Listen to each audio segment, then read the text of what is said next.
Follow the money. That's what I always say. You always follow the money. Yeah. This is Follow the Money with Mitch Moss and Paulie Howard on VSiN. And a good Friday morning as we follow the money. Dave Ross, Shaun King here at Circus Sportsbook in fabulous Las Vegas, Nevada. In for Paulie and Mitch. The boys will be back on Monday. I saw Mitch said that on his flight to Austin, he left his luggage back in the garage. Like, you don't realize it until you get to the airport, and you're like, oh, blank. All my stuff's back in the... What do you do? So that's like, when you're married, that's like the subtle, like, misdirect, because now you have to go to Dallas and actually purchase new clothes. Oh! Yeah. So you kind of look at it, the glass half full. Right. So, like, Mitch has got to look at this as a way to upgrade his wardrobe. Absolutely. Or change it. Adjust it. Make some additions to it. I've learned that if you keep clothes long enough, they just come back in style. Eventually. See, I'm not really like a fashion forward kind of guy, meaning like I'm very comfortable in my golf shorts and flip-flops. And so what I do is every year I just buy like 20 pair of golf shorts, different colors. 20 pair a year? Yeah, like maybe like 4 brown, 4 navy blue, 4 black, and then I have a couple other like colors or pattern shorts mixed in. I might have 20 in 2 decades. No. So because the ones that I had before, like, I smoke cigars, so, you drop ash you get on a couple. Little burn. Right, yeah. But the whole kind of gives it some style, It's probably too, been washed, 20 times. So it's time to refresh the colors, be vibrant. They look new. I can't wait to see what Mitch rocks on the show when he gets back, because he's going to have some new gear down there in Austin. We're going to have Jordan Sherwood on coming up this morning to talk all things UFC Fight Night. That's going to be a lot of fun with Jordan. He's got some plays that I know he already likes. Obviously, we talked a lot about Mayra Bueno Silva against Holly Holm the last couple of days. So, again, we got about 24 hours and then some before we get to Fight Night. And then we're going to have John Breach join us from CBS to talk all things NFL and some futures that we have, because I've got some in pocket already. I'm sure you do as well. And I've even got a week. I know it's you could have had week 1 plays a month ago already. Right. I do have some week 1 plays. I'll be very curious to think if you think I'm burning money in my pocket like with a cigar or not. There's so many different ways to approach football. Okay, you have the crowd, and none of the ways are wrong. It's what you're comfortable with. Yeah. You have the crowd that as soon as the numbers come out, they've run their own power numbers. Anytime there's a discrepancy, they go ahead and grab that number, with the thought being I can always hedge back later if something changes. But the casual bettor, probably doesn't have that kind of time, right? So they're waiting more to, let me see, when training camp, let me watch a preseason game, let me see how, some of the rookies or the free agent additions, how it looks like they're meshing, in this new environment. So it's not really right or wrong. So I'd be interested to hear what John says. I do have a couple strong opinions that I've already, placed futures wagers on. So we'll get into that a little bit later. Absolutely. And you're right, though, because I think most people do like to wait and see what camp looks like, especially if you've got teams, say, with the Colts, you don't know who the starting quarterback's going to be. What does Desmond Ridder look like year 2 in the ATL? There are a lot of questions. Jordan Love in Green Bay. We'll talk about a lot of those. And I have been getting some text messages and some social media messages, certainly from my boys back in Virginia Beach. Like, they're getting up, doing push-ups, watching our show. Like, Rob Harris, get off your big you-know-what ass and let's start working out. Like, it's Friday morning, people. Let's go. We got 3 hours. We're with you. So we hope that you're getting up and enjoying us this morning on Follow the Money. I did want to make this mention. We talked about the Scottish Open yesterday, and it's right now, overseas. Okay. And we mentioned yesterday he could have got Scottie Scheffler. Remember, he bogeyed 1. Which was unbelievable. Right? So Scottie Scheffler was 1 over through like 2 holes, and the number didn't get out of hand. It was like still 9-1. You look up today, Scottie Scheffler, there he is, right up towards the top of the leaderboard. Ben On, who has not teed off yet, he's still the club last leader at 9 under. The leaderboard is starting to take some shape. Tyrrell Hatton, who runs hot, he's only 1 back. Tom Kim, young star in the making, 8 under. And then old man Patrick Harrington? Yeah, that's not a mispin. That is... I thought he was on, like, what is it, a Champions Tour? He is. Yeah. And this is the thing about Patty, 28-1, by the way. And right now, Patrick is 2 off the lead. This guy was the number 1 player in the world in 2007. Wow. And here we are in 2023, and Patrick, old man, can still get it done. I don't know that he can be there for the final 4 days. But what I love about a guy like Patrick Harrington, he doesn't care who you are. He doesn't care how old he is relative to how young you are. And he's like, hey, I can't do his accent, but it's like my swing speed is as good as these guys. And I know if I play my best golf for 4 days, I can still win out on this tour. So he's not in there to be a good story for the week. He's actually trying to win. And then there's Scotty Scheffler tied with Patrick at 7 under par. So Scotty's number right now, he's the second betting favorite. Rory McIlroy is the betting favorite. Hasn't teed off yet. Can we put the odds up one more time of what the current right live now odds are? And it's moving as we speak because Scheffler right now is up to 650, tied with Ben On. Again, Ben On has not teed off yet. He's at 9 under par. But there's Roars just waiting to get day 2 going. Here's an interesting way to approach this. Bring it. Can I sell you on a unit on Ricky Fowler and a unit on Max Homa? Ricky right now is tied for 4th. He's 7 under through 13 today. Max Homa is tied for 6th. He's 6 under through 15 today. So 2 guys who a lot of people thought Max Homa had a legit shot to win the U.S. Open. Yeah. Didn't perform as well as people, but that's recent, support that he's gotten from the sharps and the public. Of course, we know Ricky Fowler's been on a complete career renaissance. He's playing well. One's 14-1, the other's 30-1. I might have to get involved with that. Here's the thing. We were looking yesterday, where are all the Americans up on the leaderboard? And then you look up today, and there's Scheffler, and then here comes Ricky, and as you mentioned, Max Homa. So, again, a lot of players, some players, use this just to get ready for the Open next week, the last shot at winning a major this year.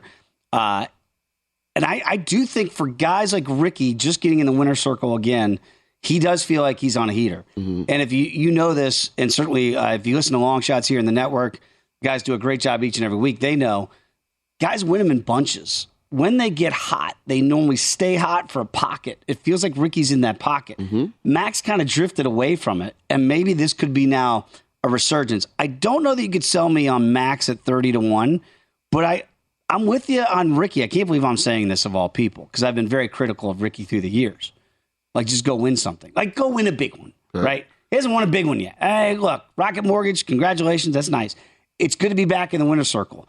This is a semi-big one because it is the Scottish Open, and we've never seen again a double-double, somebody win the Scottish and the British since Phil Mickelson did it a decade ago, right? So could Ricky be the guy to go win in Detroit, then go win at the Scottish, and then go? I mean, it'd be a hell of a story, but he's putting himself back in contention, and it feels like on a weekly basis. So I'm with you. I would be more intrigued, I'll never admit this in a court of law, of backing Ricky at 14-1 than I would right now at Max at 31, because I feel like Max's game has just been kind of drifting. But you're right. Before the U.S. Open, he was a hot pick back in his home state of California. Maybe this is him kind of fine-tuning. Also, if you're not a person that likes outright, Ricky Fowler is minus $1.20 top 10. I think Max Homa is plus 170 top 10. So that's another way to approach it as well. Can I ask you a question about, because there's nothing better in the world. Okay, there's some things better, but not a lot of things better than free golf in the world. You know where the most expensive round of golf in the United States is right now? Take a guess. I have no idea. Right here, Las Vegas. Shadow Creek? Shadow Creek. Oh. It's gonna cost you a cool $1,000.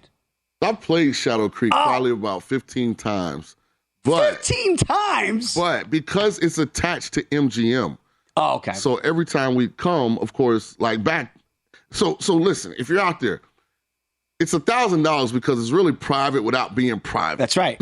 So like they have a guard at the gate. Like generally you have to be in a limo to get in. So I mean, don't let the $1,000 fool you. Like if just a random person walks up and says, "Hey, I want to play around. I got $1,000." I don't even know if they'll let you play. So. Now, here's the amazing thing that, like, look, if you saw that list that we just put up, hopefully if you're watching on vsin.com, Pinehurst, number 2, down. I haven't played number 2. I played some Pinehurst courses back in my day on the East Coast, and they are absolutely gorgeous. But you're playing more for the history of playing at the place where Payne Stewart won the United States Open and, 97. First of all, your game needs to be right. Yeah, well, how about you hackers out there? You have no need to pay. Well, how about Pebble Beach? $500-$600 to play around. So I played Pebble before. Oh my God, what haven't you played on the list? Most of the northeastern courses I haven't played a lot. So anything that's in like that New York, Jersey, or a little south of those states area, I haven't played a lot of golf. All right, so put you on the spot. Bang for your buck. Okay. $1,000 for Shadow Creek or $625 for Pebble, which is worth it more? What if you had to pay those prices, which one do you think makes more sense to you? Pebble. Yeah? Yeah, because they got lodge on the course. Like, it's got the whole setup. Like Shadow, you're basically staying at a casino, and then you're going out to play golf, and they're kicking your butt out, and you go back to your casino. But Shadow's a great course. It's tremendous. But probably Pebble. I have you get like a fact tag, like basically it says, as a gift from an ex-girlfriend a long time ago. Uh-huh. And she gave that to me. It's one of my prized possessions to play Pebble Beach. Okay. She has the other half of it. Oh. It's been... we broke up a long time ago. I was the guy. What do you do? Do you ask for it? I was the guy that have like all the tags from like the different course on my bag. Yeah. And I finally was like, this is too much. I got to get rid of it? No, I have them somewhere. There's some storage box. So like, what do I do? Because like, do I ask for? But hey, do you remember me? We used to date for a long time. Well, you got Facebook, you got Instagram, Twitter. You can find. I'd like to play Pebble. Jump in the DMs, Dave. I just think that like she's got kids, she's married. Good for her. All you trying to do is play around the golf. That's all I want. I just want to play golf. I don't want to drop the 625 if I don't have to. What'd you do on the par 3? I wasn't a good golfer when I played Pebble. I just was enjoying hydrating and watching the sea lions. Sounds fun to me. When we come back, win some, lose some. Shaun had some winners yesterday. We'll discuss when you come back with us. Follow the money, just getting it started here on a Friday morning.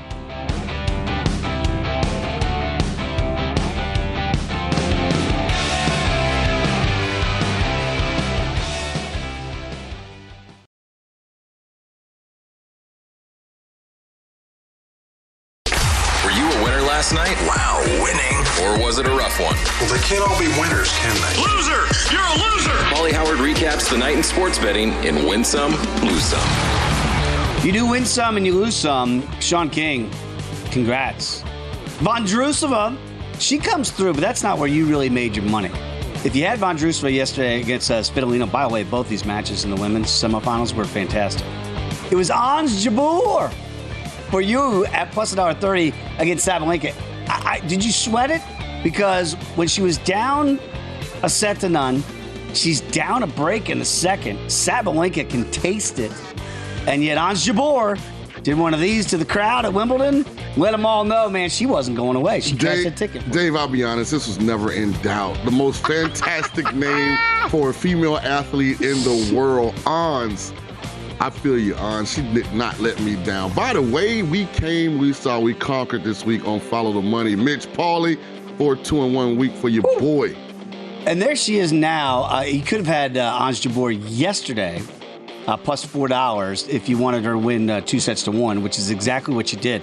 I got to be honest with you, and now we were just kind of looking ahead to the final Vondrousova against Ons Jabeur. Jabeur's minus 210 in that matchup. Like, we said it yesterday.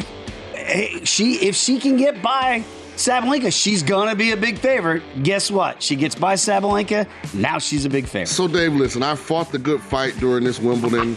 I'm at a plus situation. I'm going to sit this one out. I'm not going to get greedy. I'm going to leave the All English Tennis Club in the black. Yeah, that's exactly the way to do it, right? So Shaun's already made his money there before we get to Jabeur in the final. Got a little Summer League action. If you had the Blazers against the Magic, they're laying 4.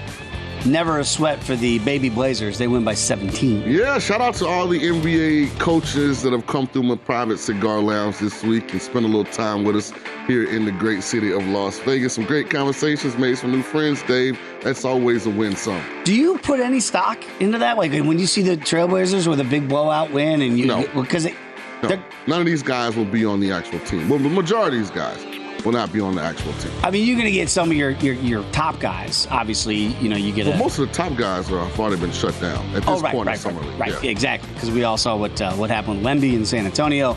Other teams certainly following suit. So again, Vondrousova against Jabeur should be an interesting women's final tomorrow. Jabeur is over a $2 betting favorite right now. Again, you can do with the exactas there. And you won big on Jabeur, winning in 3 sets after losing that first one. Now, we do know that the Dodgers and the Padres have decided, how about this? Officially going to open up the season 2024. I know the Mets are going to play the Brewers in Milwaukee. Not as sexy as playing in Seoul, South Korea.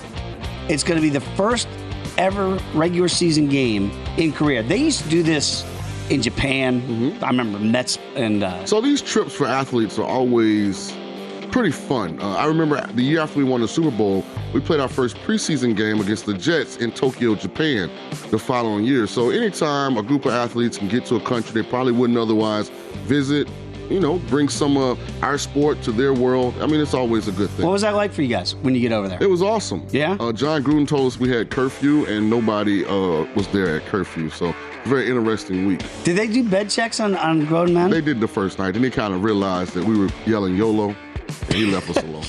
Like, Coach, come on, man. We don't get over here very often. All of us say, if you ever get to Tokyo, they have a district called Roppongi. It's an amazing place. I want to go. So, again, that's going to be the first game ever in Korea with the Dodgers and the Padres. And, yes, the game will officially count as game number 1 of 162 next year. When you win some, you're going to lose some. Let's get back to summer ball. The Nets, they're laying 6 against the Baby Bulls. Uh-oh. They only won by 5 in OT. Look, this is what happens sometimes. You're laying spreads in summer league, and then you get extra time, which is normally the only chance you have when you're laying 6. Right. So even though you lost this one, you actually had a shot. Had it not gone to overtime, you would have no shot. I'm going to be very clear here. Mm-hmm. Unless summer league is like your area of expertise, you probably shouldn't be heavily invested wagering in summer league. I mean, how many people walking the face of the planet can name or recognize anybody on the majority of these rosters? Yeah, I'd say good luck. And again, you could have used hopefully the last couple of days to kind of recharge before you get back to Major League Baseball. But I get it. If you were invested in that game, it was a sweat down to the final bucket as the Nets win by 5 in OT. I'm pumped up for the second half. You're not pumped up for the second half. You're pumped up because you got this delusional dream that you're Mets. 150-1, Mets with the best record in July. Now, 6 games under 500 or some kind of way going to work their way back into the playoffs. And you can still get a pretty good number on the Mets to get that third wild card. Well, there's the third wild card, and the Mets, they're not going very fast in front of them, but the Mets just seem to be struggling to actually catch up to the leash. Let's grab it. It's right there. It's right there in front of you. Just grab that third wild card. And just like the baby's finding out, it seems so close, but I just can't grab it. They weren't done trolling my Mets on social media yesterday. So if that's bad enough that the baby can't get it, this is Daniel Vogelback's first AB, they said. And she's hyped up. It's like Vogelback lining one foul, and he's halfway to second base. Oh, my goodness. This woman is fine, by the way. And that was on purpose, because the lady was telling us, hold on. Oh, you think that's on purpose? Watch, the lady has her hand outstretched. No, she can't see. Look, she's saying, hold on. She's blindfolded. She can hear. Oh, my gosh. And somebody said, no, that can't be Daniel Vogelback because she made contact. Oh, she killed her auntie. This is why, pinatas. The lady is saying, don't swing it. Look. Oh. Pinatas feel like they'd be fun in theory, and I'm sure I did it as a kid. I don't remember. Oh, baby, get that child some milk. Pin the tail on the donkey. Daniel Vogelback just made contact in the second half, or we might have to, your butt. If there was something that has a bad beat besides this woman that she took in that video, how about this? The Sixers, again in summer ball, they were laying 2.5 against the Hawks. They had an 11-point lead in the fourth, and you didn't cash the title. There's no such thing as a bad beat in a summer league game. Are Shaun, you kidding me? You're up 11, baby. They're not trying to win necessarily. Fourth quarter. Cash the Again, guys, it's like if you've already made the playoffs in high school basketball and you're playing the JV guys for the last 2 games or something, yeah. I mean, come on. Have you ever gone to the kiosk with a ticket assuming you had won, like maybe somebody did yesterday with the Sixers laying 2.5? Not when I found out what mush meant. Oh, once you found out what a mush, you just said you can't do that. Yeah. This, of course, is Follow the Money here, and all you have to do is bet $5, and you're going to get $150 back instantly in bonus money by using the promo code VSIN. That's VSIN.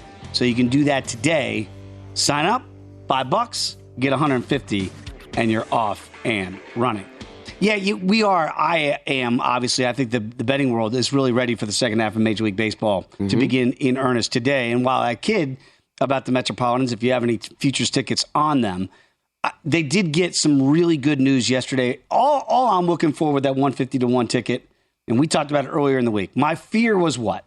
The Mets would say, we're going to sell off pieces, right? We're going to sell off the Verlanders or the Scherzers and try to move these guys and Starling Martes of the world, maybe even Jeff McNeil. We'll find. Nope.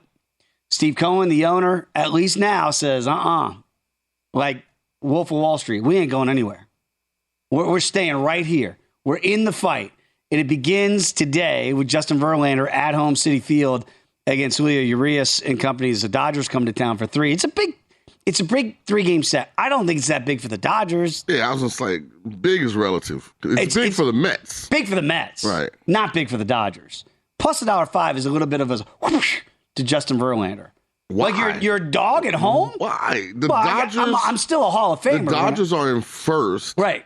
But I'm a Hall of Famer. Right. Like. I mean. So you have to get your emotional attachment. It's hard for me to do that. And detach it from your Mets opinions. But, like, is that not a slap in the face when you got a Hall of Famer on the bump? No, the slap in the face would be if a team that's 6 games below 500 was favored over the NL West leading Los Angeles Dodgers. That would be the slap in the face. It should be. I hope they are. With the rested staff. I hope they're as offended as I am when I looked at the numbers. I went, what? Mets are dogs? They are still trotting Vogelback out there, so they're not too offended about anything. 6 games under. Right now, again, they've been short of those numbers. You guys are 300 to 1 to win the division. Now you're talking about slapping the face. We're not winning the y'all division. Are underdogs. We're not winning the division. There's no Bucky Dent's not walking through the door for the Yankees back in the late 70s against the Red Sox. That ain't happening. But you see today, again, plus $1.05 for the Mets. That first 5 number, look at that. See, that's the respect for the Hall of Fame. I'll say this. I am pulling for you. For those that are just tuning in, yep. Dave Ross has a, 50 to 1 ticket? For the Mets to win the pennant. To win the most games. 150 to 1. 150 to 1 for the Mets to have the most wins in July. So let's go Mets. Trailing the Red Sox, I believe they got 7 wins right now. We'll take care of them in about a couple days' time. All right, when we come back, much more to get to as we keep rolling along. The Friday out, Vogelback make contact. That's next here on Follow the Money. This is Follow the Money on VSiN.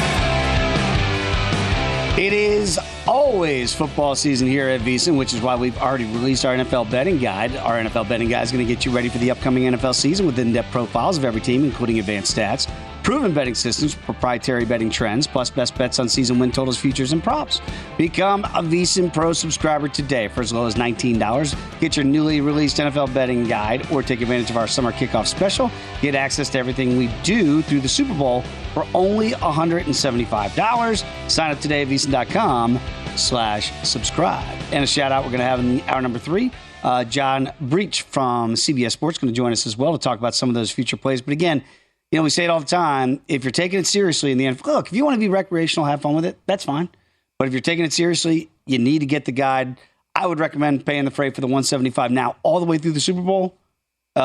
Pretty darn good deal with the minds we have here at the network. Yeah, absolutely. Because most people have other jobs. They don't have the time to put that kind of work in where this is our job. It's what we do. Let's do it for you. By the way, as you look up, as Ricky Fowler makes his par putt, 7 under par, so he's only 2 off the lead. It's raining, by the way. There it is. It's Scotland, people. It's not Scottish, it's crap. So it's raining. You know what they're not doing? Stopping. I get it. It's lightning, and they don't get it over there. They just get rain. But it's part of the charm and why I can't wait to watch the Open next week. I'll get up in the middle of the night because I want them to suffer. I want them to suffer like I suffer when there's bad weather and I'm playing golf. I don't want it to be fun and easy. I want it to be hard.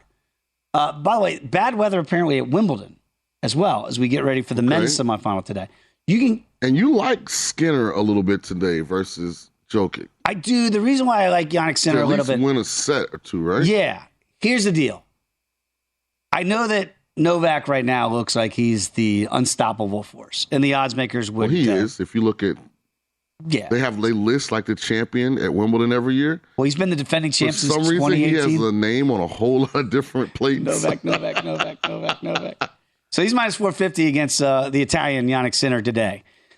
The only thing is that Sinner not only pushed Joker, he won the first 2 sets last year. Now he's gotten to 1 round further from that match last year in the quarters. Now they're going to find themselves in the semis. And I'm curious to pick your brain from almost a sports psychologist standpoint. Mm-hmm. Is it a good thing that I was the guy that came close, air quotes, to beating Joker at the top of his game last year, or the fact that once I got up 2-zip, there was a switch that got flipped from Novak, and then he ran through me the last 3. Like, what's the takeaway for your Jannik Sinner? Because Joker, it's like, dude, I've been there, done this. I'm not sweating out this rematch. Sinner's thinking, I got so close last year, now I get to finally punch through. Well, Dave, anytime you're competing against greatness, the first hurdle you have to overcome is self-confidence. And that's what that created for Skinner, hopefully, is self-confidence, and I can actually beat him. Because when you're outside looking in and you see somebody as dominant as him, there's a part of you that has to be like, gosh, is he that good? Like, if I ever got the chance to play him, especially on that surface, talking grass, could I compete? And I think that kind of created, at least if you're backing Skinner, the belief system that I can get this done. Like, if I go out and play my best game, I can win. So that's the first obstacle when you play greatness. You have to convince yourself that I'm just as good and capable. And we'll see today. The odds say, if you believe Skinner is capable, that it'll be a nice payday for you. I'm not telling you to go out and take anyone that's on the opposite side of the net versus Novak Djokovic on grass. But, there are some people probably who think Sinner may have a chance. I think the better way to approach it is if you can find Skinner to win a set or Skinner to win 2 sets. You look here for Jannik to get the over total is interesting to me for games, 36.5, right? And it is juiced slightly to the over minus $1.15. If you think Novak's going to wipe out Sinner in 3, he's going to sweep him, right? Well, then you're looking at minus $1.05 because you would theoretically 6-4, 6-4, 7-5, something along those lines. It's going to be under 36.5.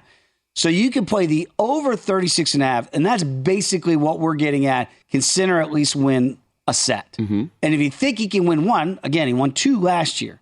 If he can at least get you 1, I think he's going to get you 1. I do. I think the over could be a better play at minus $1.15.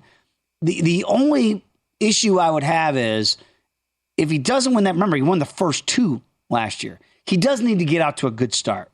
Like his best chance, and Novak did drop a first set already in this Wimbledon fortnight, right? So if you're going to get Novak, you better get him early because once he kind of gets it cranked up, it feels like the machine gets rolling. It's hard to stop that machine of Novak. Yeah, and the flip side of Skinner's success previously is that also Novak will be on his game. He won't be overlooking. No, not now. After what happened last year. I'll be honest. I'm not an expert on Jannik Skinner. I'll be honest. I don't think I've ever seen him play. So I'm taking your lead on this. What's the best part of his game? Is it a serve? I mean, is it? Yeah, I mean, it is. And that's where Novak doesn't have a weakness now. Mm-hmm. I mean, if you really get into the nitty gritty of it, could be his overheads. I mean, we're really parceling. Nitpicking, okay. We're trying to find a weakness there. I think Sinner, the biggest thing is the thing you talked about. It's going to be confidence because he has a complete game. He has a complete game for grass. So, his serve is fine. The rallies, he can be a big hitter at times. He can go for stuff. Volleying's fine. There's not a ton of weakness. It's just that everything that he's good at, Novak's probably better across the board. I think the only thing you can get is youth. Like, that's the only thing that these kids nowadays can look at Novak and say, I should be able to outlast Novak, but the stamina doesn't ever seem to be a problem for Novak, no matter what age it is. So it was interesting yesterday when we were having a conversation about Alcaraz, who we'll get to against Medvedev in the other semifinal, in that these are young kids now. Mm-hmm. I mean, that's what it is. So when Alcaraz lost at the French Open to Novak, if you're going to look at it and say, well, he was injured, and that's why he lost. If you believe that to be true, others say that Novak mentally broke Alcaraz like he might have mentally broke Jannik Sinner last year when Sinner was up 2-0. So that's where I think you have to, in tennis, it's almost like, is it really the injury or is it, individual sport? We see it in MMA all the time where guys break. They get to a point where they're like, I can't beat this guy. And I wonder if that's the bad place where Sinner goes, I had him and I couldn't hold him down. Yeah. So what's going to be different this time around? Well, I'm going to sit in the backseat of the car on this one because I told you my 2023 Wimbledon wagers are done. You've already made your money. Yes, I'm in the black. I'm going to stop while I'm ahead. I do not have a strong opinion on either men's semifinal or the women's final. I'm just going to watch and enjoy. And the other semifinal out there is Daniil Medvedev plus 220 against Carlos Alcaraz. So here again, you would think Alcaraz minus. I don't want to lay that price tag with Alcaraz here. I thought the better play, if you really do want to get in now, would be take Alcaraz now at about plus 250 to win the whole thing. Because if you believe Sinner, I don't know that Sinner yet believes that he can actually win. But if you do, you get 2 shots to 1 to get Novak out of there. And then Alcaraz at plus 250, and we heard our experts yesterday say that if Alcaraz's best game is better than Novak, that was a stunning comment to me. That the top of the spear game of Carlos Alcaraz is better than Novak Djokovic. I don't know that I believe that yet. But the youth, you would normally go with that. But again, what's his best surface? You see it in the background. It's the red clay, Roland Garros. And he couldn't get it done. Again, injury could have been the mitigating circumstance in that match against Novak. Now looks like he's the real deal. Hey, I saw this firsthand. I saw Joker beat Arfed when Federer was the best we'd ever seen on grass. And he beat him, right? So it's happened. Nadal, when Roger was the best, beat Fed on grass in one of the most epic 5-setters you're ever going to see at the history of Wimbledon. So you do see backboards. You do see clay court guys like Alcaraz go and win. Djokovic used to be that guy. Now somehow Djokovic is a grass court legend. That's the amazing transformation to me. So if it's not the old days where, if Bjorn Borg, who was also great at Wimbledon as well, but normally you didn't see guys translate from Roland Garros and then go a month later to the Wimbledon grass courts and win. Alcaraz, Djokovic, these guys feel like they are the next. Djokovic's already done that. Alcaraz feels like the next to do it. It could be a passing of the baton this year. Before we go to the break, quick question for you, and I don't want to talk any more tennis after this because these names are too hard to pronounce. If I let you choose between Rafael Nadal, Roger Federer, Novak Djokovic, who's the best? See, I don't want to say it publicly because my heart says it's Fed. The correct answer is Joker. You can't, really? At this point. No Rafa love at all. No, and I love Rafa. I do. Rafa's still the best at clay. Alcaraz is going to have a chance to say something about that when his whole career is done. Rafael Nadal is the king of the red clay, period. Sorry, Carlos. But overall game, hard courts, clay, grass, it's Novak. I'm not hating on the guy. I never did hate on the guy, but he was the least liked of the big three. That was the perception. Man, I can't hate on him anymore. If you did try to hate on him out there, the fact is Novak Djokovic is the greatest men's tennis player that's ever lived. It's just a fact at this juncture. All right, come on back. We got much more to get to. We're going to get to a lot of NFL, and of course, Major League Baseball is back, baby. We'll discuss next here on Follow the Money.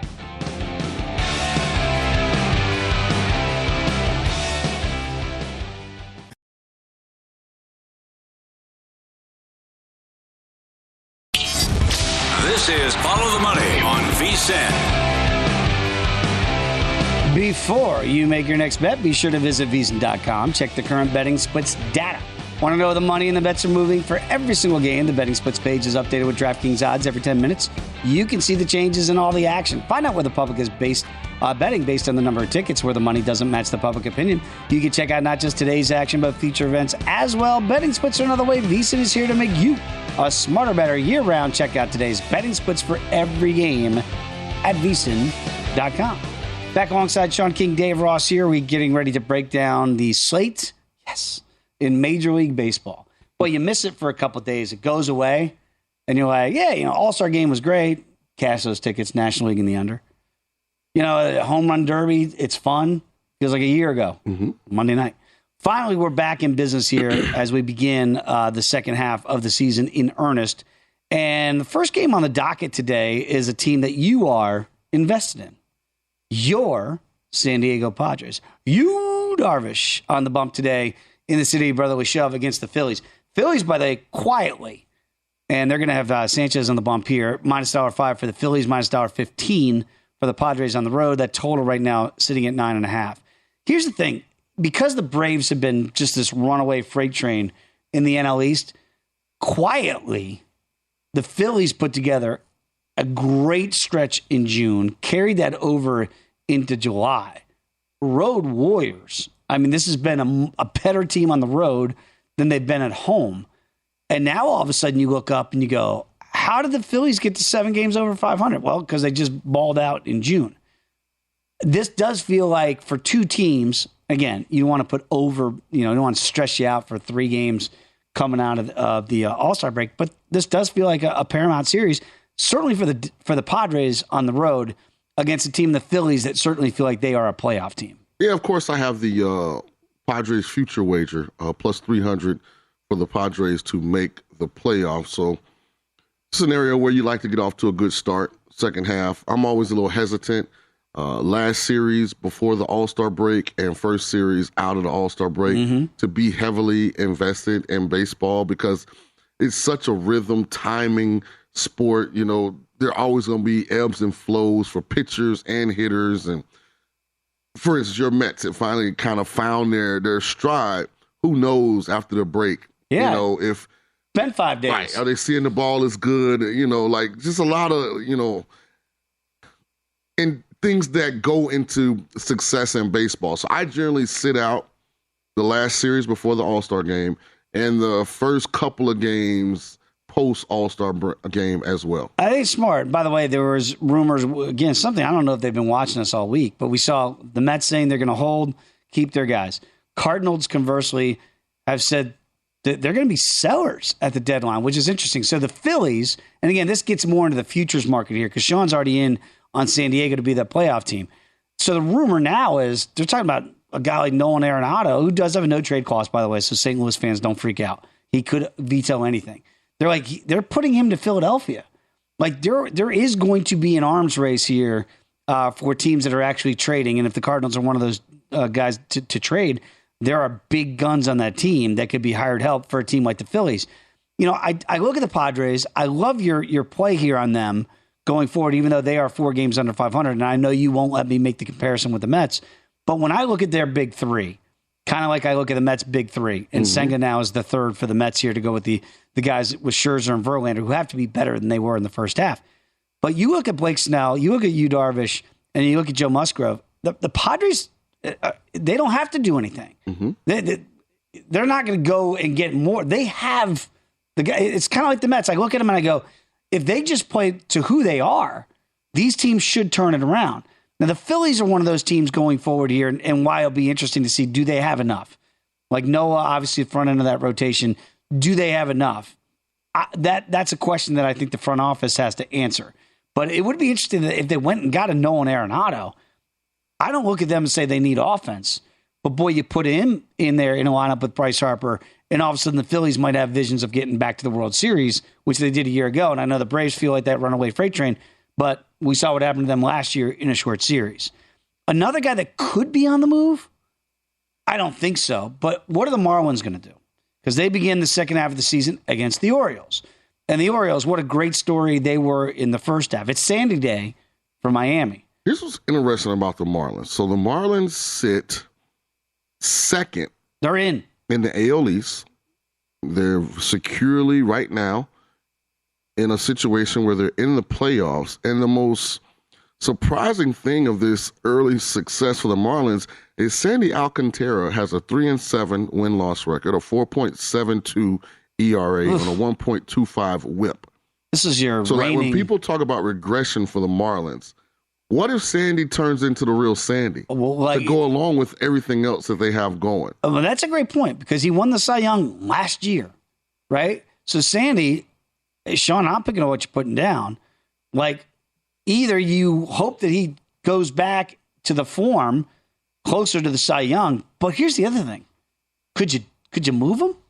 Because if you go, maybe maybe we last year and they didn't do anything as a team, right? But he wins the individual award. You would think he could get you something out there in the market. If you feel like we've done this without Sandy this year, we're in the postseason right now without good Sandy. So maybe we could go out there, and this is the way the Marlins have kind of done it, right? Somehow they've won 2 World Series, and then they trade everybody away. You want to go back to the Josh Beckett days of 2002. Like, they do this historically. The best guys that they can't move, they move. So I wonder if there's that thought process for a team that's 14 games over 500 right now. With him, Luzardo, and Garrett, though, if Sandy gets back to... Oh, man. I mean, you have to think that they're probably in a situation because, I also forgot that... they have pitching. Yeah, but what's her name's been hurt? Yeah. Chisholm. Yeah. Yeah, Chisholm's been hurt. I mean, he only played 45 games before the break as well. So they're going to get him back to bolster that lineup with Reyes, who, I mean, and when he's healthy, putting his best Tony Gwynn impression on this. Yeah, Was hitting 380 or something. Not too shabby. So I think the Marlins have too many positive pieces. You just hold. Right. Yeah, you got to play this street. You got to play this out. Now, they start in Charm City against your normal co-host, Tim Murray's team, the Orioles. Mm-hmm. I hope Tim is not up this early, but if he is, do we have to whisper it? Is there regression coming for the O's in the second? I don't think so. I think they're a team that if there was somebody willing to sell them a legit starting pitcher, like a second or third guy in the rotation, then I think the Orioles would be buyers. Very good young team, good offensive players. You saw the catcher, Audley Rutschman, switch hit in the home run derby. So they have a good core group. So they're probably not going anywhere. Again, remember, these are just 3-game series coming up here in Charm City with these two teams. But again, I don't know that they start to go, well, what do we need before August 1st, right? But it might be almost glorified, if you will, over what happens the next couple of days, Padres, Phillies, Marlins, Orioles, the needs that they might need. You go, oh, my goodness, we do need one more arm, as evidenced by this 3-game set. That's what I'll be looking for here coming out of the break. Another team, the Giants, they're going to start off in Pittsburgh. Pittsburgh was a great story for the first month of the season. Not so much. Now, they've got some tradable pieces here if the Pirates are looking to dismantle, which they normally do, right? I don't think we really look at the Pirates and think they've got any visions of grandeur in the second half. The Giants do. Who's the guy that signed with like 6 teams and then he didn't sign with any of those teams? Oh, you're talking about Carlos Correa? Yeah, Carlos Correa. Like, the Giants... I don't know what happened. Well, the Giants had Carlos Correa and Aaron Judge for like a day. Yeah, and then we thought that's where Soto was going. Like, it feels like the Giants have swung and missed on all of the big-time free agent acquisitions, yet they still sit 8 games above 500. So if there is a team that I thought was a major overachiever in the first half of the baseball season, and it would be the San Francisco Giants. I think the Giants, though, could be buyers because of the reasons we just laid out, right? They didn't spend the money on Judge. They didn't spend the money on Correa. They tried. It's not like they didn't want to. They actually had an agreement with Judge for like 24 hours, had an agreement with Correa. That deal falls through. So they are willing to spend. They've shown that in the offseason. Now that they're in season and they feel like they could be a playoff team, certainly in the National League. Well, they got a good 1-2 punch. Right. Alex Cobb and Logan Webb. And, Duvall's been pretty good as a set closer, so they got some pieces. They do have pieces. The question will be, can they get more pieces? And I know, again, they're looking to get off on the good foot against Pittsburgh, a team that we think is going to go in the opposite direction as we wrap up the first half of the season and begin the second stanza. This, of course, is Follow the Money on the DraftKings Network. We got plenty more to get to throughout the day over on DraftKings. Of course, Gojo, Dan Le Batard, Ross Tucker. We've got 2 more hours to get here. And in those 2 hours, we're going to talk with Jordan Sherwood coming up to talk all things UFC Fight Night. And we're going to have much more NFL talk with John Breach of CBS Sports. So that's all coming up here in the next 2 hours. And hopefully you stick with us here on VSiN.com. When we come back, let's talk more Major League Baseball as we look ahead to the second half of the season that does begin today. That's right. Rejoice, baseball fans. We're back in just a moment.